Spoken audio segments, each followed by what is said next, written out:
All right. Thanks, everybody, for listening in to another episode of Her Wild Outdoors. This is the episode you've been waiting for, part 2 with Kerra from Canada. Hello. Thanks for coming back. Thanks for having me back again. We had so much to talk about, and what people don't know, we had just a small amount of time to have a conversation last time. And so both of us, even before that started, had decided we're going to continue that conversation because we both wanted to get more into the conservation side of waterfowl and of what you do and what do these things look like, not just what does it sound like, but what does actually putting your hands on situations, what does that look like, and what can you do, and what can you get involved in not being a biologist. So I'm excited to talk about it. But I do, for just a second, for those who didn't hear the first one, give just a little bit of who you are and why we're talking today about what we're going to be talking about. Yeah, for sure. So my name's Kerra. I am a biologist in Alberta, Canada. I'm kind of all over the place with my work, but I work at an environmental consulting company right now, but try to get involved in as many waterfowl programs as I possibly can through Ducks Unlimited, through banding projects across North America. And that's a little bit about me, I guess. We talked just very briefly last time about just the process of getting to where you were, because it wasn't a straight shot. You knew that you wanted to be involved with the outdoors and with animals at some capacity, but truly it came from volunteering. It came from being flexible in taking a chance on something that got you where you are and hopefully where you want to be in the future. Yeah, definitely. Volunteering is, I will talk to the moon about volunteering. It's super important for students who are trying to get into their field, people who are already in their field. It's great for networking opportunities as well. So there's lots of value in that for sure. Yeah, I think that, and I've got a young person that I'm going to be interviewing soon. And I think that one of those things that is asked a lot is, well, what do you want to major in when you get to college? Well, how do you know that? I know. It's so much pressure. It's a lot of pressure. And you're seeing more and more students entering college with an undecided major.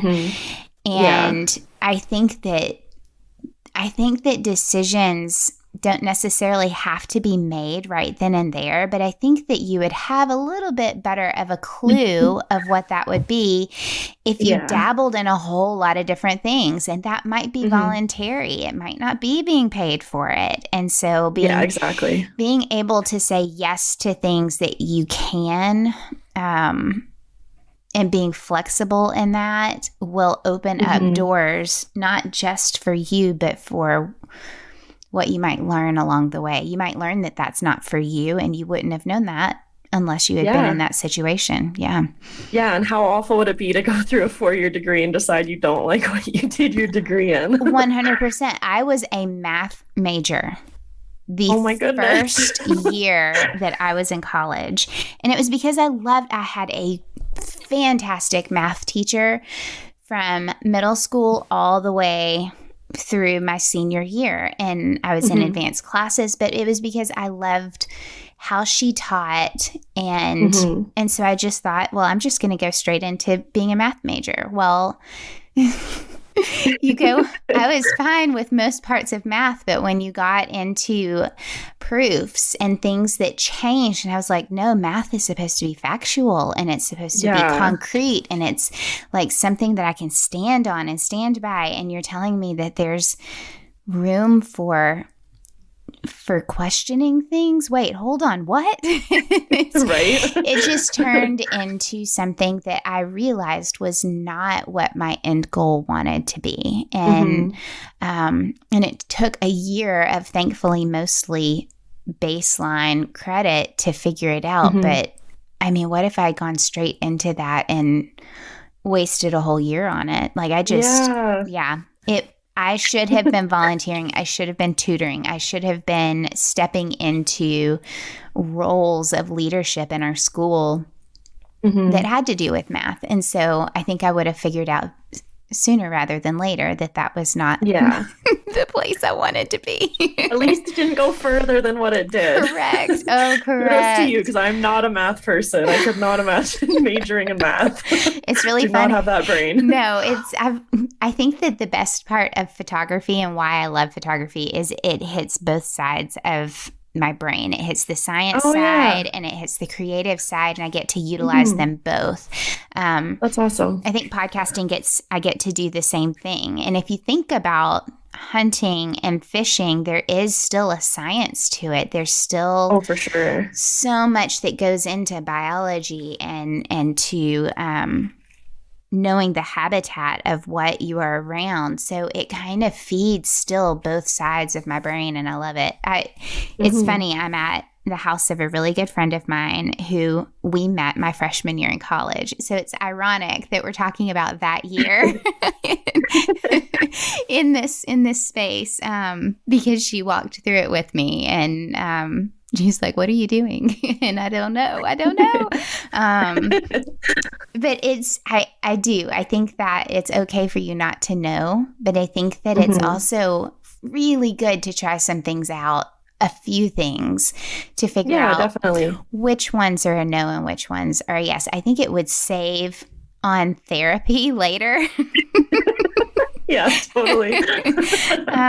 Just getting out there and being a part of our world a little bit more. But yeah, that could be a whole nother conversation. Oh, for sure. Yeah. Love it. But I do. So our last conversation happened before you went to California. And now you have been to California and you're back. And I'm back. I want to hear a little bit about that.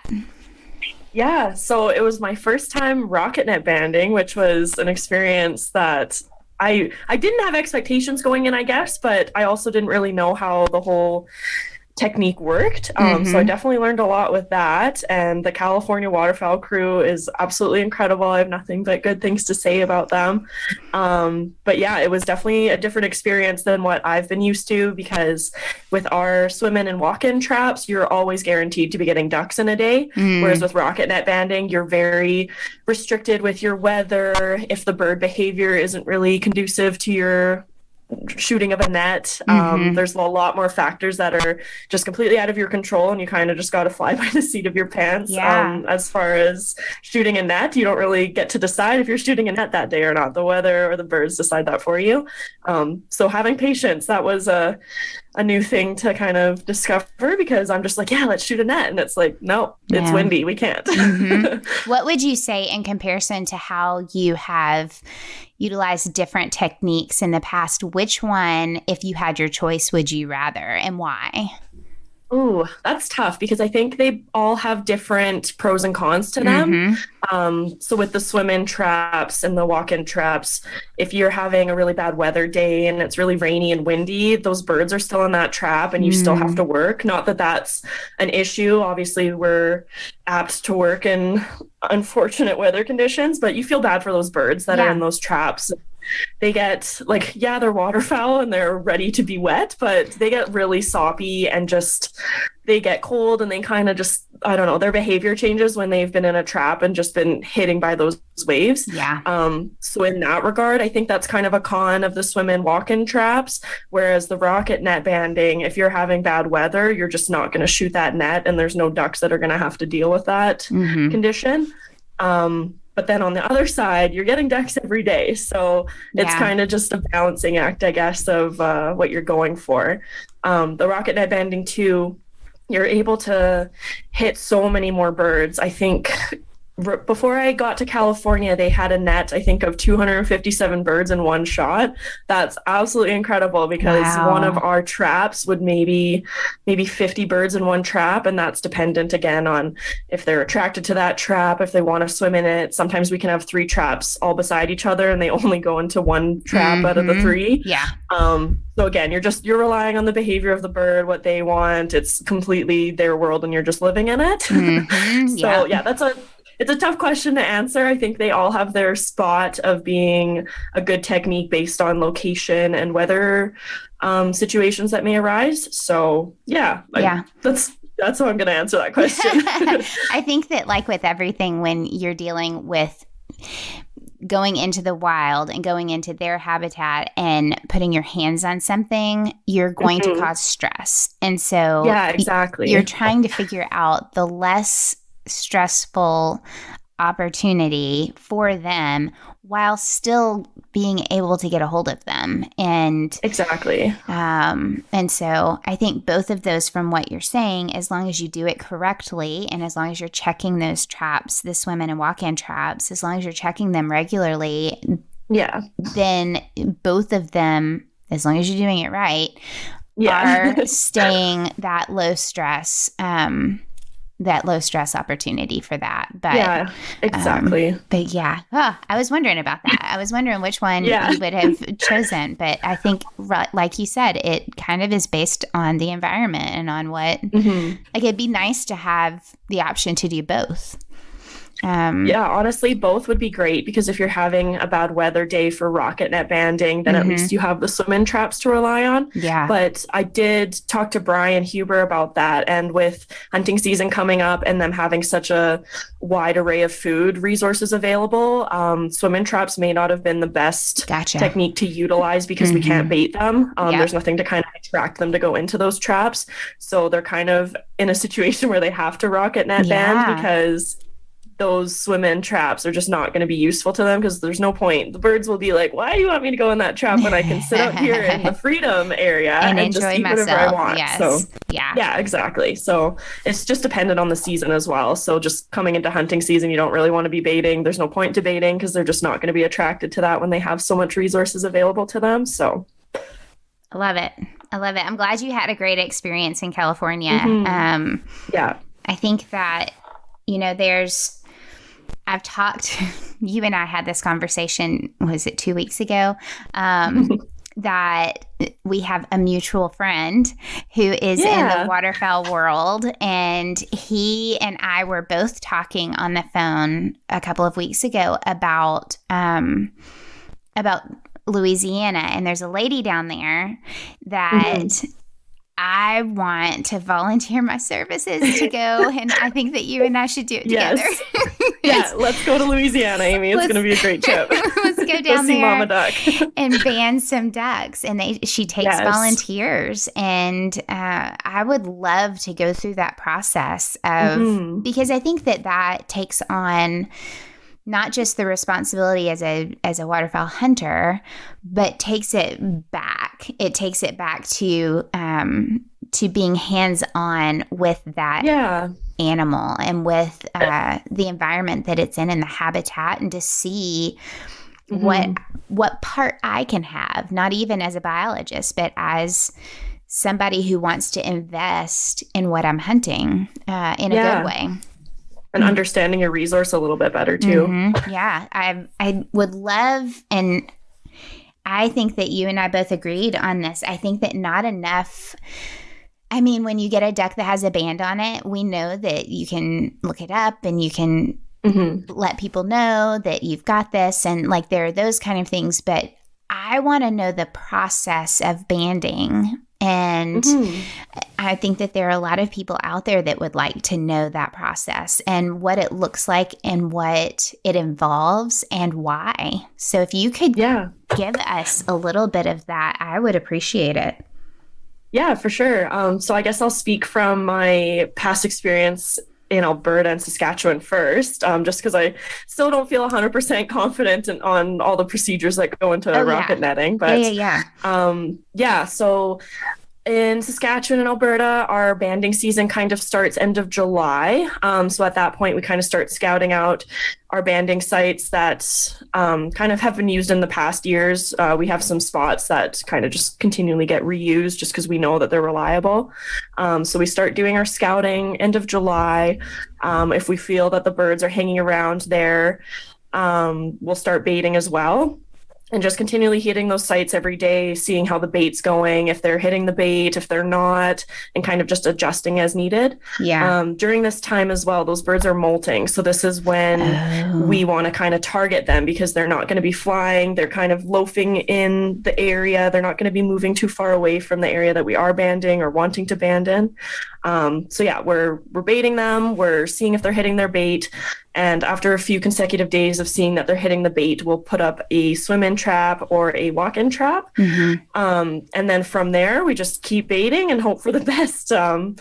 So you're checking your banding sites daily, just for predators. Sometimes we'll have, hawks hang around, and we just want to make sure that the birds are safe, honestly, because we don't want to have to come up to a trap and see a massacre that have occurred the past evening. So so we're checking for that. And then, depending on how good that site is for the year, then once it starts going and there's birds in the trap, honestly, they kind of all flock together, and it gets bigger and bigger from there.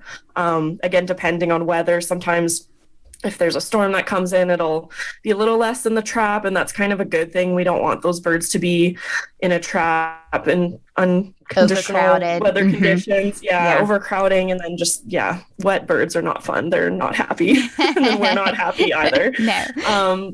So then from there, we're banding whatever we've got in our traps. In Saskatchewan, we were targeting northern pintails. So generally our traps would be filled with pintail, but we'd have the odd blue wing here and there, some mallards, sometimes divers, depending on the site we were at.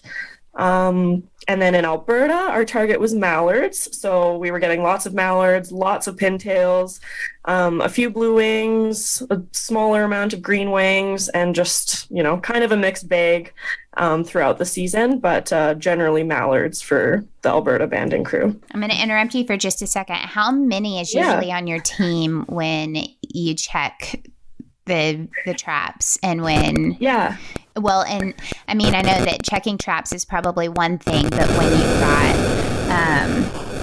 you've got a lot of them in there, what then happens? Like, do you call in for backup? Like, come on, we've got a bunch in here. How many people are usually on that team when you're beginning that banding process?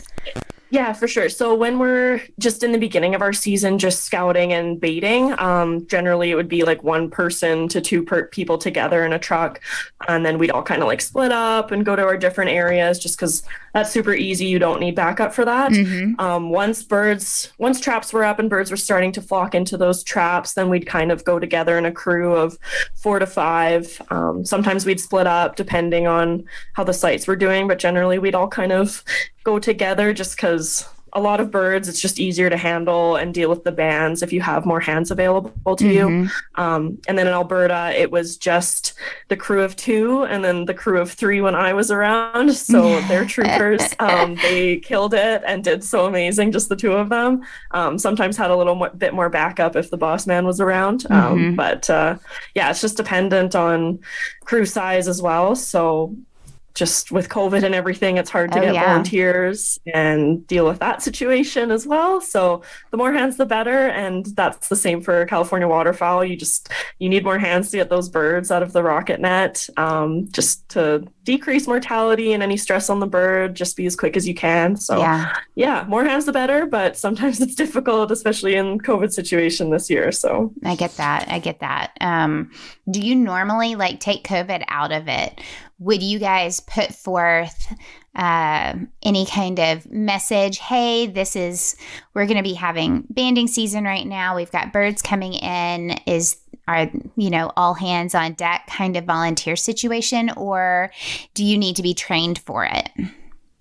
So I'll just speak for Canada, because I think the US is a little bit different in that. But in Canada, I think it's a little more tight-lipped as far as our banding sites go. You can get volunteers in, but it's hard to say I don't want to speak poorly about volunteers, because volunteers are so important, but honestly, it's hard to kind of decide if that volunteer is going to come back and potentially hit your banding site and try to get those bands come hunting season. I gotcha. So it's really important to kind of vet your volunteers to make sure that, we can trust this person. They're not going to let out our banding site on social media, because that's also an issue. We don't want our sites to kind of get into the public knowledge of either outfitters or other hunters. Yeah. So that's kind of a touchy subject. We want to have help and stuff, but I think oftentimes it's looked more so internally. So that's either through like our Ducks Unlimited relationships or people that we have in the office or the same department, stuff like that.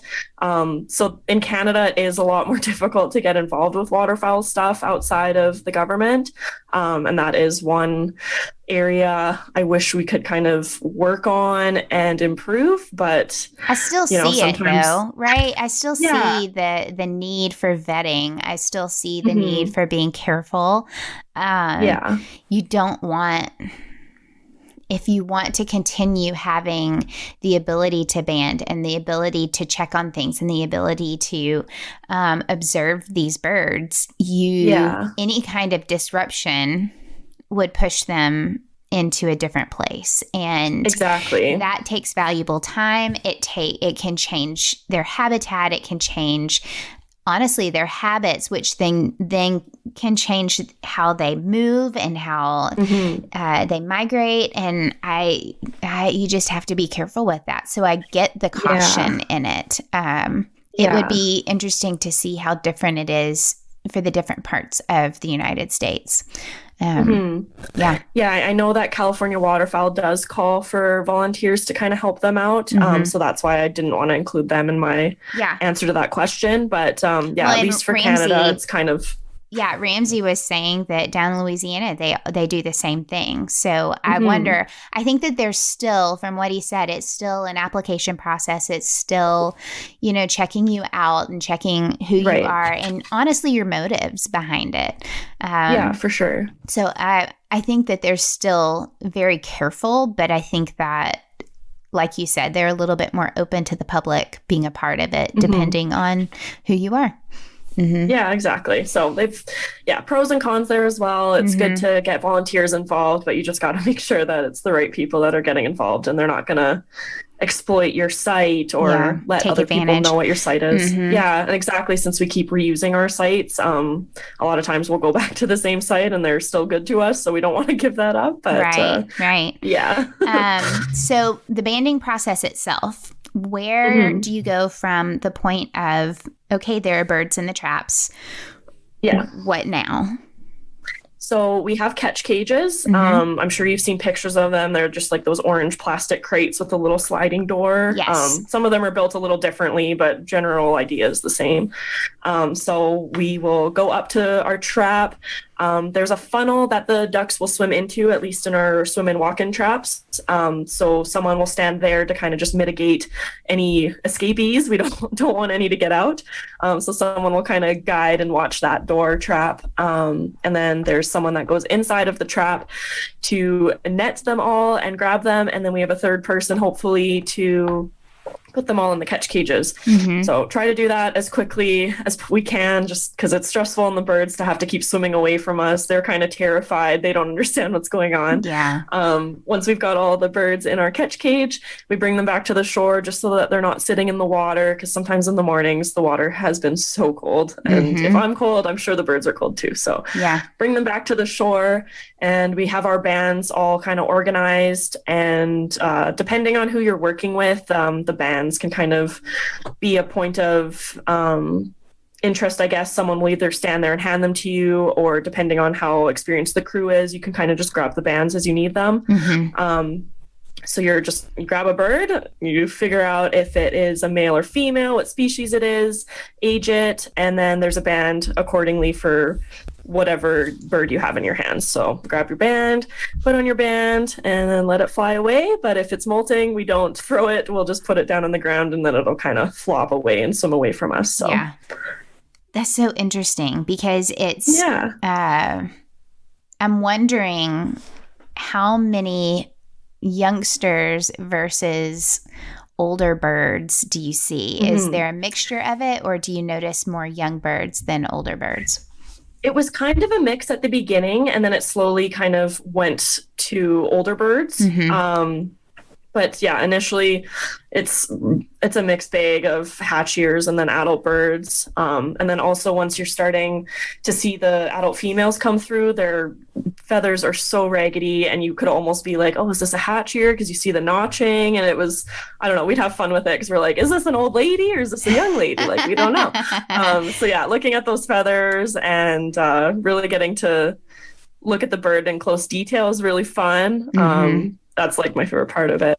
But yeah, seeing the old raggedy hens and just deciding what bird you've got in your hands, it's the best. I absolutely love it. But yeah, just deciding what you've got and banding it, and then you let it go. And then after each site, we kind of compile our banding data just so that we kind of segregate each location, what bands went out at each location, just to separate that. And then at the end of the day, we can pile it further.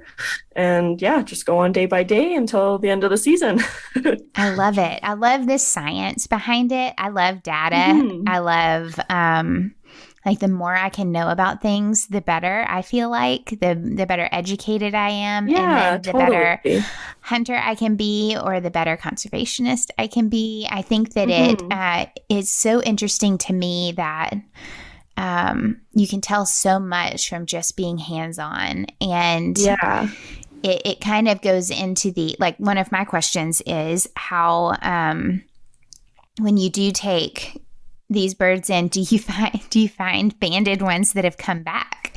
Yeah, so we definitely do. So there are good recaps, and then there are bad recaps. So oftentimes you'll get a lot of bad recaps, and that just means that we had previously banded that bird maybe a day earlier, 2 days earlier. Oh, gotcha. So we don't want those recaps because it doesn't mean anything. That data isn't valuable. We know that we banded that bird. So it's just, I don't know, they get kind of silly, and you know that they're in there just to feed on the grain. So you guys can fatten up and get in the trap again if you want to go through that stress continuously day after day, but that's fine. And then we have good recaps. So that means that band was not banded that season. It was either a previous season or maybe even many years prior, and we had a few of those.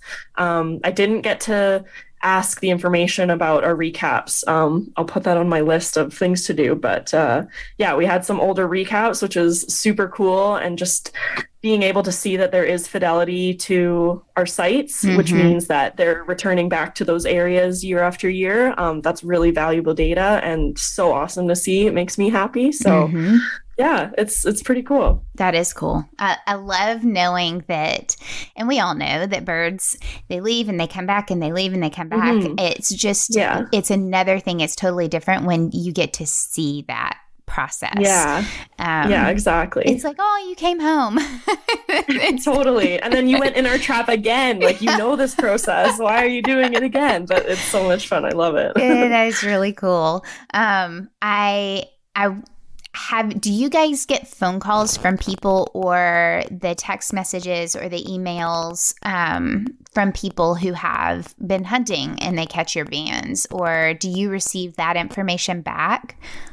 So that goes above me and all of the texts. Usually that's somebody that's in the office dealing with those phone calls. It may even be going further past their head as well, just because there's that automated website that does all that for you. Right. But it does go on their desk at some point being like, hey, this bird was found and it was captured in this location, either recap, or if it was hunted in this location and dispatched in this location. So yeah, eventually it will cross the desk of someone higher up than me, but I don't personally see that information unless it's relayed to me. I personally have never gotten a banded bird. It would be exciting to do that. If I ever find one from Alberta, I'll be like, that would, Kerra!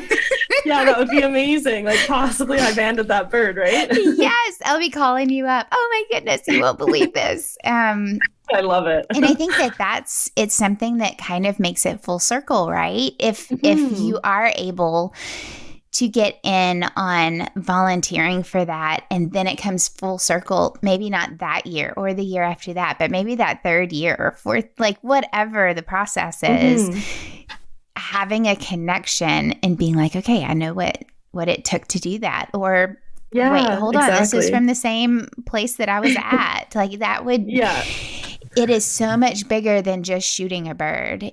When you're talking about hunting waterfowl, it is so much bigger than that. And I think that hearing from you and hearing this process creates that excitement around it. And it creates like you've been asked, are you vegan? Are you a non-hunter? Are you against hunting? Because of what you do. And it creates the opportunity to say, this is bigger. This is bigger than me being on one side and them being on one side. It is something that works together.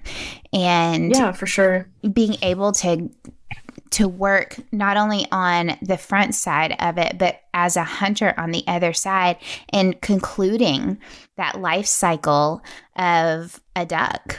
It creates so much data that we're able to do even more along the way. So that's exciting to me.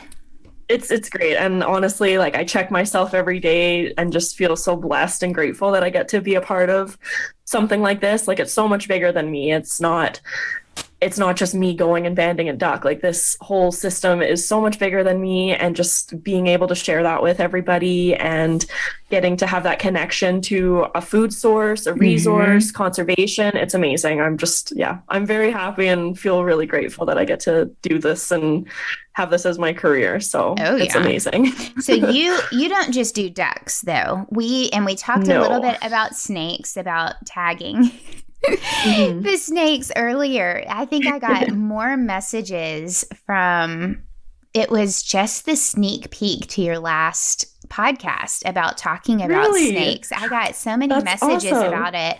I got a few, the nope ropes, like I got a few of those, but I got a lot of, that's really cool to hear the science and the side of the snake world. And that makes me so happy to hear. It does me too. It does me too, because, there's such a negative connotation around snakes. And don't get me wrong, I'm giving them their room. There are a couple that I know that are safe that I'm not afraid of as much. I have heavy respect for them. But there is enough room in this world for me and a snake. And I truly enjoy watching them. And I think that fear and ignorance can go hand in hand, whereas respect and education go hand in hand. And so I loved that conversation came out. But you do a lot more than that. I'm kind of all over the place. You are. Okay, I want to hear, because you told me that you lived in Mexico for 2 months. I did, yeah. I had gone through a pretty nasty breakup, and I just needed to get the hell out of Dodge. So I just decided I'm going to go to Mexico. That is called self-care. Yeah, we'll go with that. I definitely, didn't drink any, adult beverages when I was there, because, self-care. But yeah, exactly. So prior to me deciding that this was what I wanted to do, I always had an interest in ocean life. I really wanted to get my scuba diving certification, just to do it. It was always something that was on my bucket list.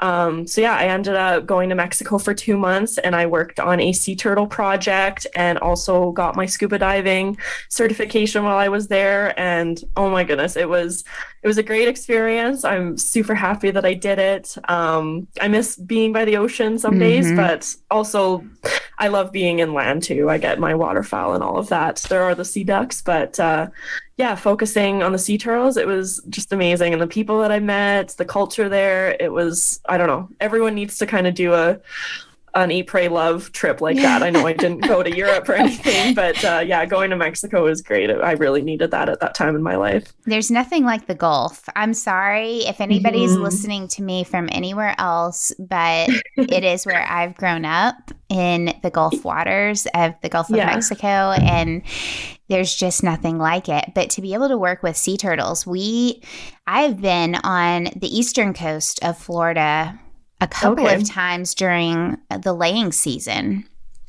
And so we were able to, I'd get up early in the morning and go down, and it was when the people were coming up and down the beach, marking nests. because you're not allowed to mess with them. It is a big, huge no-no. And so they mark them so that you can stay away from them. And if you're there early enough, you might catch a turtle going back into the water, but you also are able to see the tracks. And it is so neat to be able to tell from the tracks what kind of turtle it is. Yeah, it was amazing. It was so one of my tasks, we often did evening and into the night beach patrols. So on this particular evening, I believe it was my 25th or 24th birthday. I was going into the day, like it was midnight and I was going into the day of my birthday, and we were patrolling for nests and just poachers, that sort of thing. Yeah. And as we were doing our patrol, there was a big old turtle that was coming up to nest, and we got to watch her lay her eggs and watch her go back into the ocean. Yeah. And with this project that I was on, we were able to salvage those eggs and then re-nest them in a secure area. So I told everyone, it's my birthday. This is amazing. Like, this is the best birthday present I could have asked for. And they ended up naming the nest after me. So we re-nested those eggs, and then that was the Kerra nest. And it was so amazing. I'll never forget that moment. But if anyone has the opportunity to kind of be a part of those projects, it's amazing the work that those people do day in, day out, evening and night shifts. It's a lot of work. It is a lot of work. So rewarding. We got to talk to one of the guys out there that was doing the checks early in the morning. And it was neat because I had my kids with me, it was neat the way they're educators. Like they live off of sharing that information and teaching. Yeah. There was a sea turtle hospital that we went to visit while we were down there. And because I can't just go to the beach. I mean, I enjoy going to the beach, but I also enjoy learning about where I am. And so we went to the sea turtle hospital and just learning all of the different ways that they help, the different ways that they're hoping to rehabilitate and put back in. How do you do that? How do you keep from the dependence and all of that? It's their one goal is to rehab and release.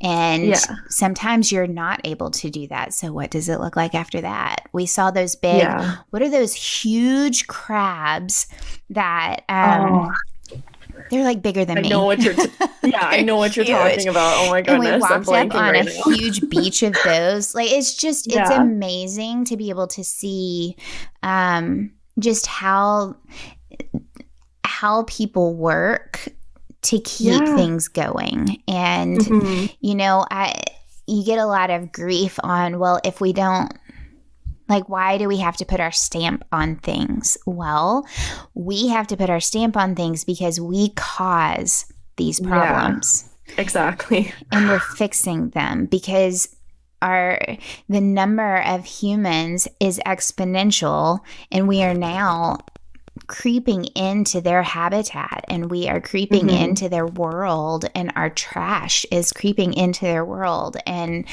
it creates problems. So we have to have a hand on it because we've created a little bit of a mess that we've got to fix. Oh, for sure. Yeah, and ignorance is just not going to fly in these situations because we're definitely having a negative impact on these populations and on these species. So, And it's not like we could go right back to the conversation of, well, hunters, boo, boo, boo. Well, it's not, that's not really the case. It's the mishandling of oil. It's the mishandling of poison. It's the mishandling of crops, of the things that you choose to grow versus natural stuff. Like there are all of these things that have created, airplanes, windmills. Windmills kill more songbirds in the world than anything else. And I see how windmills can help, but I also see how they can hinder. So we're creating situations that kind of, it's almost like a roadblock. And so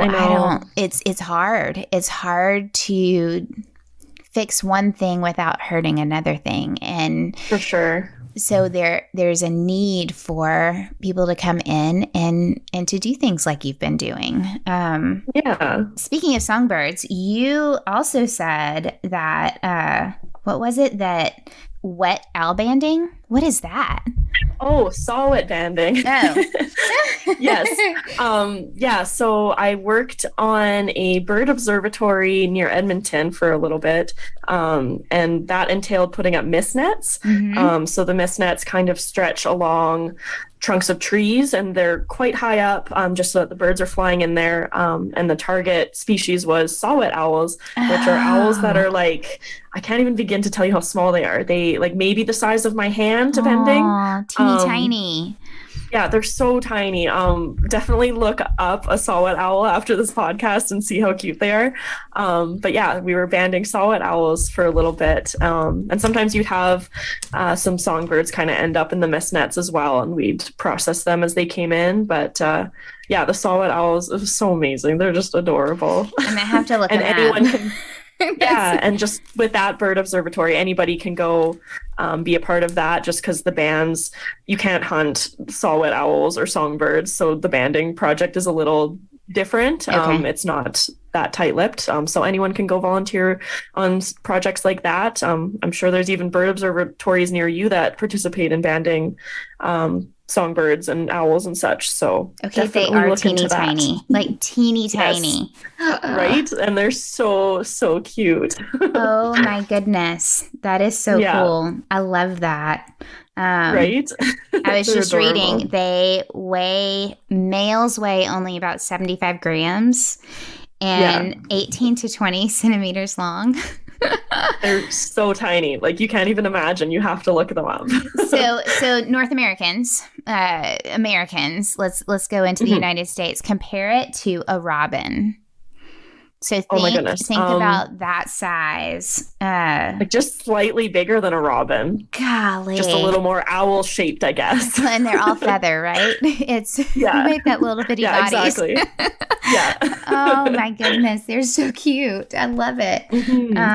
Yeah. So getting to be a part of projects like that, I just gotta always keep your eyes and ears open for different stuff that's happening around you and try to get involved, because there's some really cool things happening around that may not get as much focus on social media as other things. So you just kind of got to be vigilant and searching for those things. Yeah. So some of your goals that you had were like, one of the things was a master's program. And one of the things that you told me was that you want to make a difference in waterfowl populations because of the new problems that they're facing. And we've talked about a few of them, like human interaction, human impact, habitat loss. I mean, we have just in the past 6 months, where we live used to be just farmland.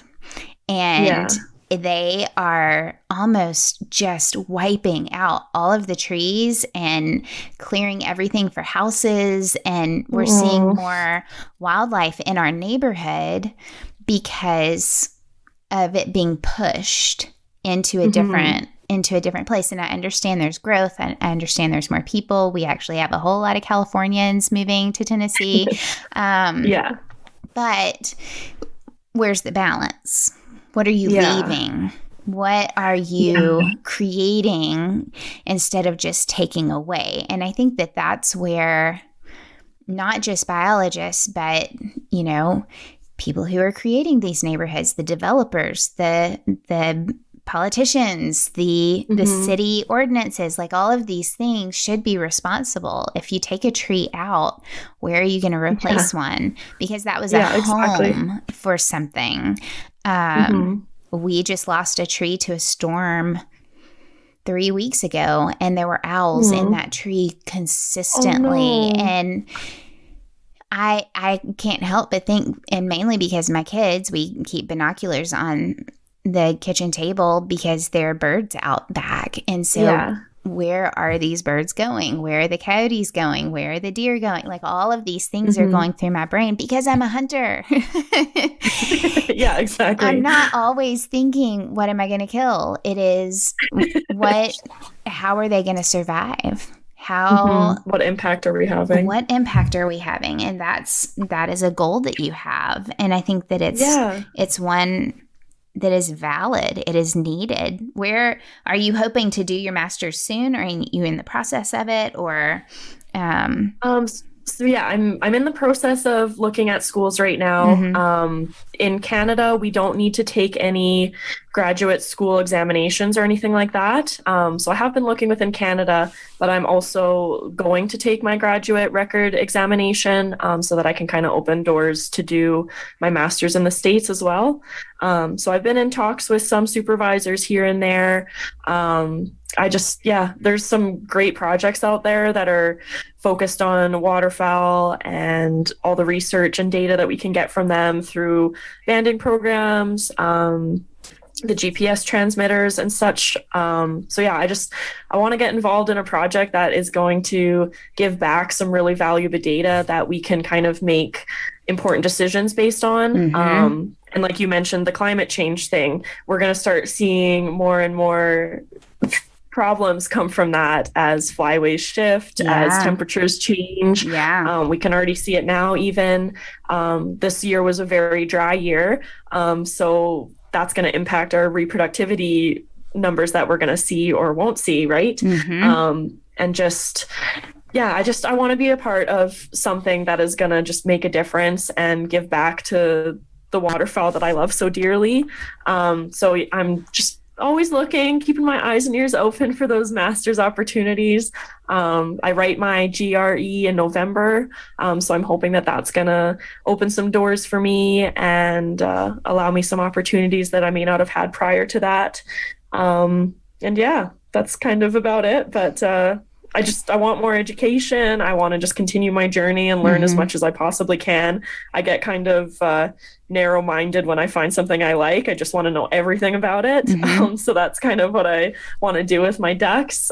Just tell me everything. Let me learn everything. Let me be a part of something that's going to give back to the community. And I love that's what I want to do. I think that more so than anything, connection is huge. I think that putting yourself in circumstances where you're having conversations with the right people, where you are finding how you can make an impact, and I think that you're doing that well. Ramsey, Russell, and I talked very highly of you both together.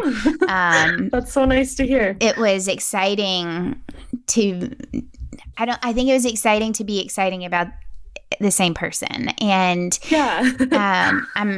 I'm thrilled to see where that relationship is going to go in an education form, because I think that both of you have such a passion for our waterfowl world. So I can't wait to see how that goes. I'm like, can I tag along? Can I be in on that? Can I sit around that table? Yes, please come up. We're going hunting on October 7th, so can you make it up here by then? It's gonna be awesome. And honestly, I talked to so many people from all over the world that calling him and hearing his voice in that southern Mississippi draw was like perfect. It was like home. Right? It's great. And you're probably listening to this, Ramsey, and I told it to him as sure as I'm telling it to all of you guys. It's a little bit like home, talking to somebody in the same dialect that you have even across the English language. But it is for sure.